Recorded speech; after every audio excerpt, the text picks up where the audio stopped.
真是一勺青两勺糖。One scoop is for the Qing dynasty, 2 scoops for the Tang dynasty, and 3 scoops go back to the era of Emperor Qin Shi Huang. That's how bronze art pieces are made. This water is simply remarkable. Just wash the piece in it, let it dry, rinse it again, and the artwork is completed.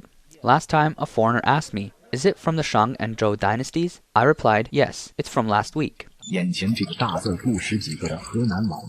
Before you is an uneducated farmer from Henan who, by selling counterfeit bronze artifacts, has led an entire village to amass tens of millions in profits. His bronze creations are so convincing that even appraisal experts struggle to tell the difference between fake and genuine pieces. Some items were identified by experts as products of the Eastern Han Dynasty, but are actually crafted by this 60-something-year-old man. Collectibles have long been favored by investors. Antique cars, stamps, coins, artwork, wine, diamonds, watches, and ancient ceramics. However, the domestic collectibles market in China is rife with chaos. Counterfeits are everywhere. Bronze artifacts claimed to be 3,000 years old are often recently produced. In Luoyang City, Henan Province, a counterfeit relic village produces forgeries so convincing that they deceive even archaeological experts, with some items ending up in museums. Without professional knowledge, it's nearly impossible to purchase genuine items. This process is incredibly intricate. First, take a look at the aged base, paint it, blow dry it with a hairdryer, brush it, paint it again, touch up the colors.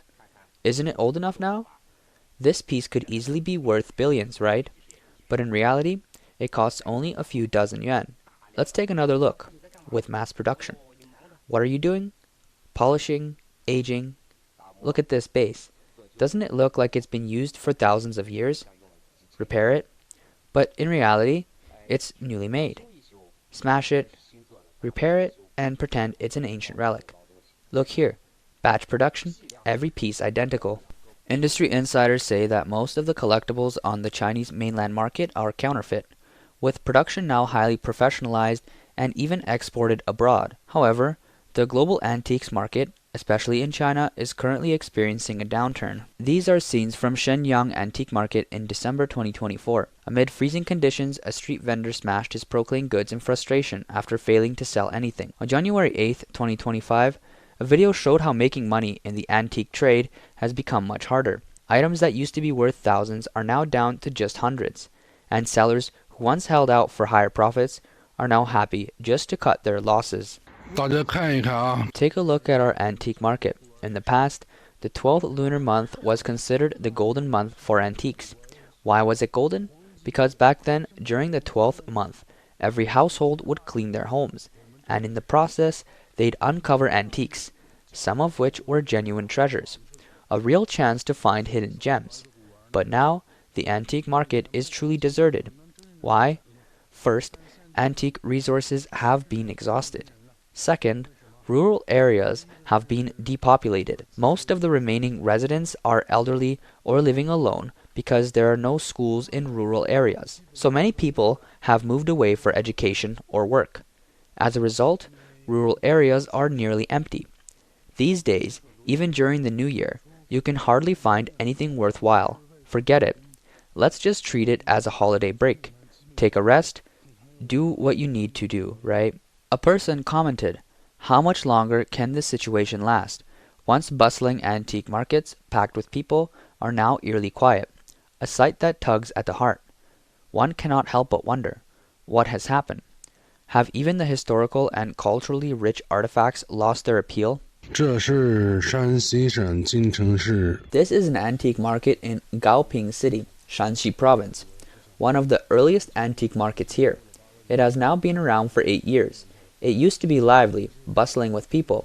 Every afternoon, antique dealers would come here, and everyone would shop for items. There were visitors every day, especially on Thursdays and Fridays, when the foot traffic was particularly impressive. However, in the past 2 years, the market has been deserted. Look around, it's so quiet, even on Thursdays and Fridays. Previously, people said the antique market wasn't doing well because of the poor economy, unfavorable conditions, and unclear policies. But the main issue is that the market has no supply. There's nothing to sell. At the antique market in Jingdezhen, Jiangxi Province, the year-end scene is desolate, with barely anyone present.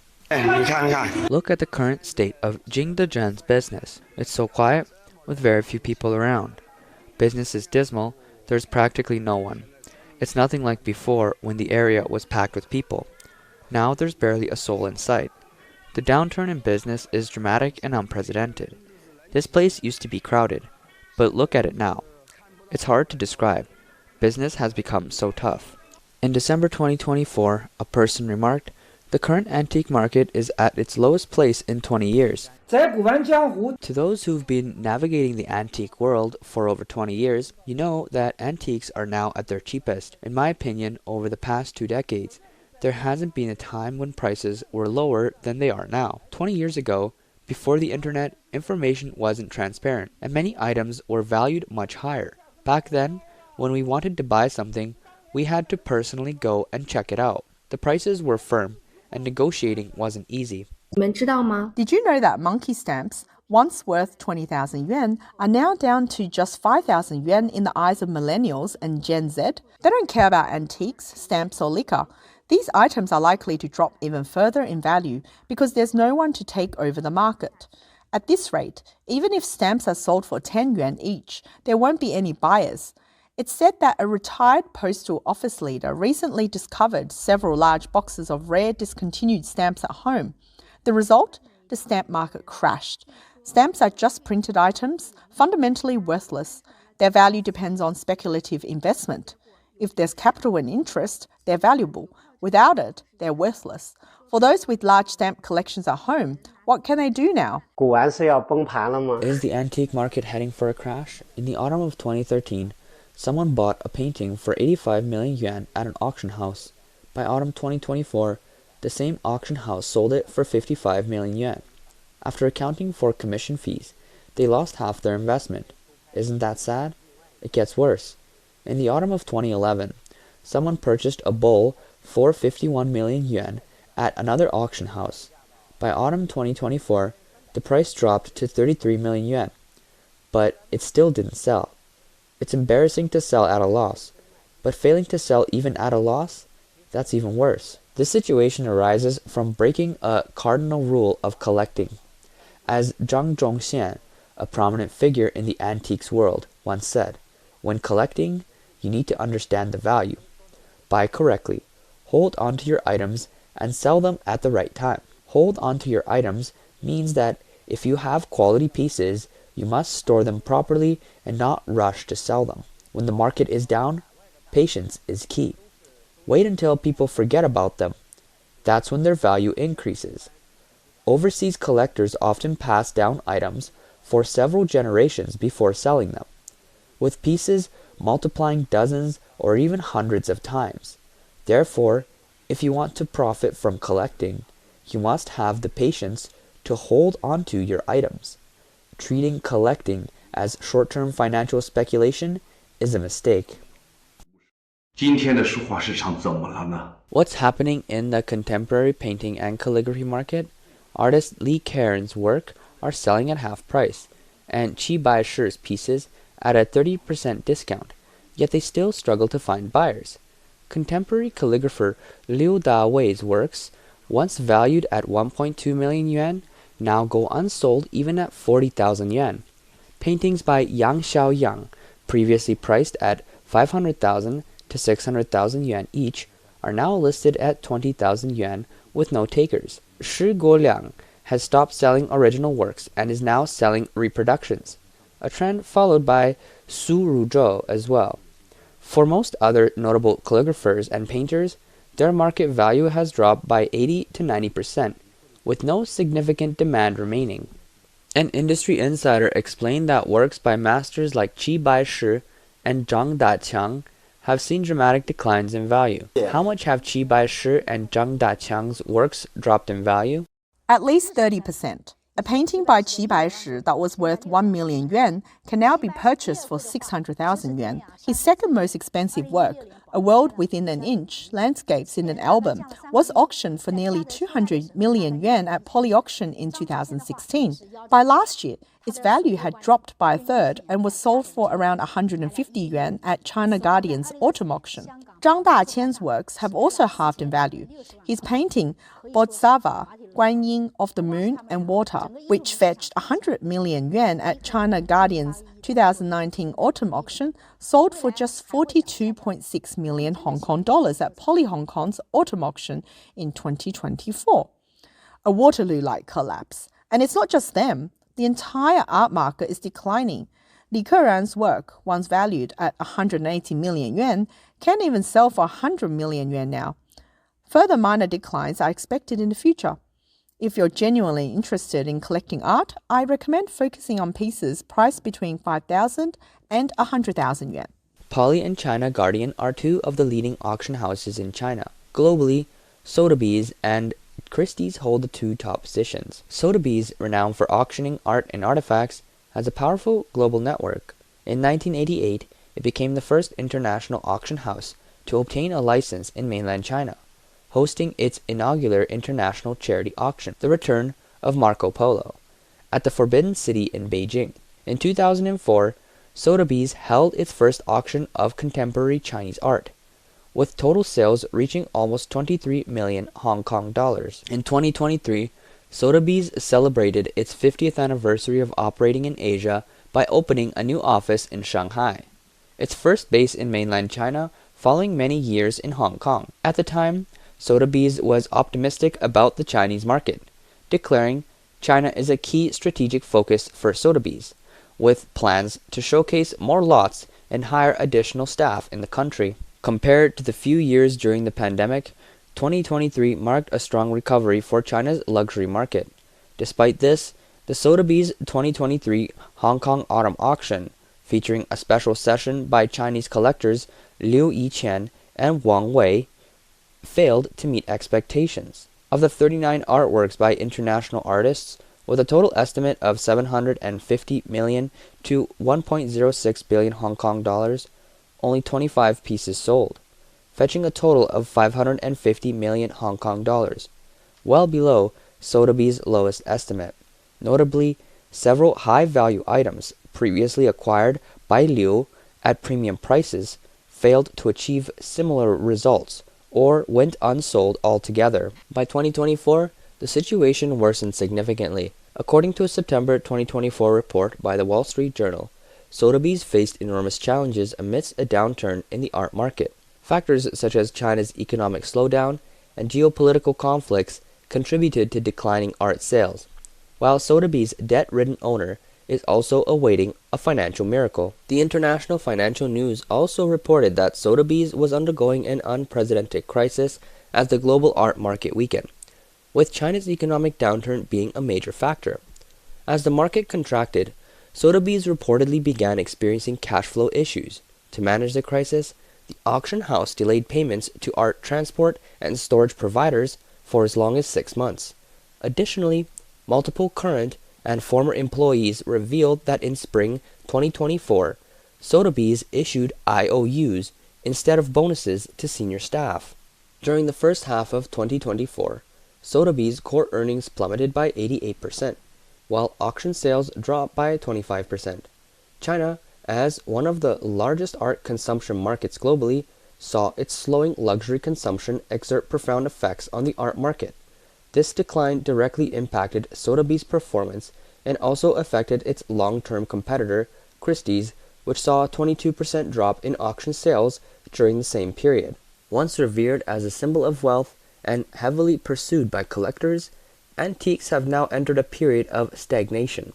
In 2024, a wave of closures swept through China's antique market.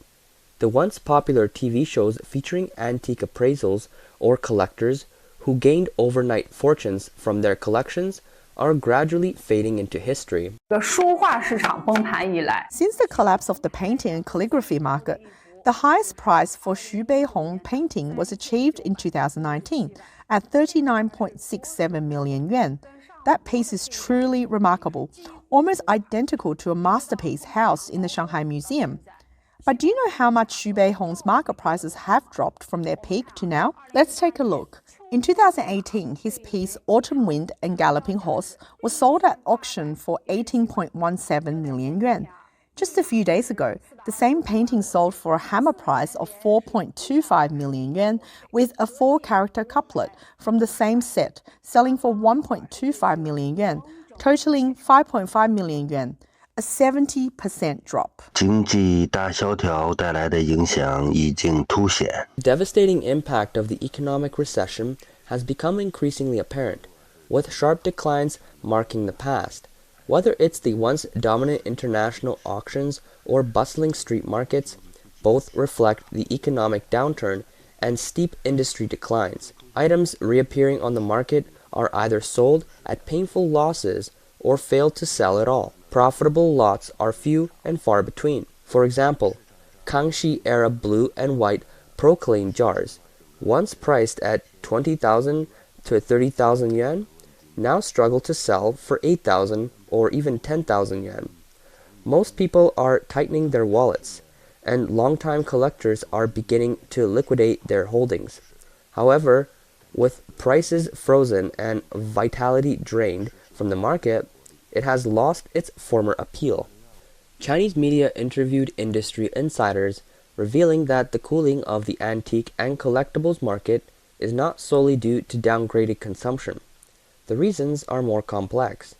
Firstly, the Chinese government has not implemented adequate regulatory measures, leading to an overwhelming presence of counterfeits that have eroded trust in antiques and collectibles. Moreover, the quality of counterfeit production is so high that fake antiques and relics dominate the market, to the extent that no major auction house in China dares to guarantee refunds for inauthentic items.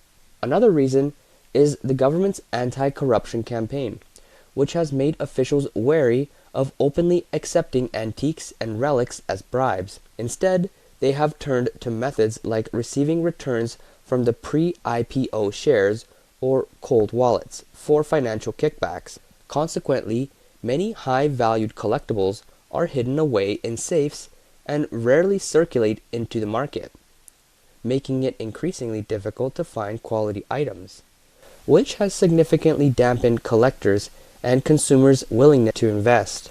Globally, the art market in 2024 experienced varying degrees of contraction across major regions, with the situation in China being particularly severe. According to the mid-2024 Art Market Intelligence Review by ArtNet News, the United States remains the world's largest art market, followed by the United Kingdom. China recorded the steepest decline in sales. Art auction revenues in China plummeted 49% year over year, totaling just $825 million US.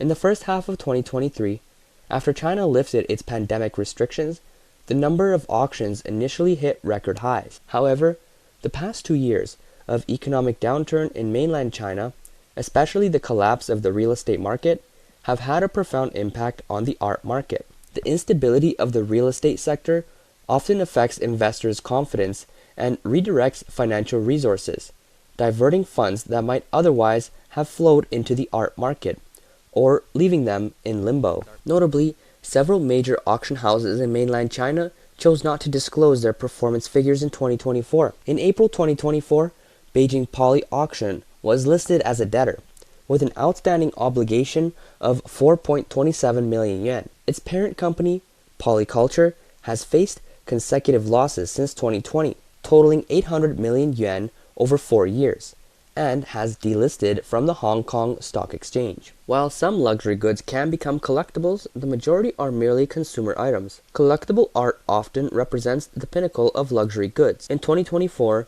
amid China's economic downturn, Chinese consumers tightened their belts, leading to downgraded consumption and a sharp cooling of the luxury market. According to sales reports from global luxury giant LVMH, sales in Asia, primarily driven by China, continued to decline in 2024. Sales fell by 6% and 14% in the first 2 quarters, respectively, with a steeper drop of 16% in the third quarter. Voice of America reported that the economic slowdown has severely impacted consumer confidence, plunging the luxury market into an unprecedented winter. Despite the Chinese government's recent rollout of a series of economic stimulus measures, experts believe these policies have failed to address consumer demand and have done little to help the recovery of the luxury market.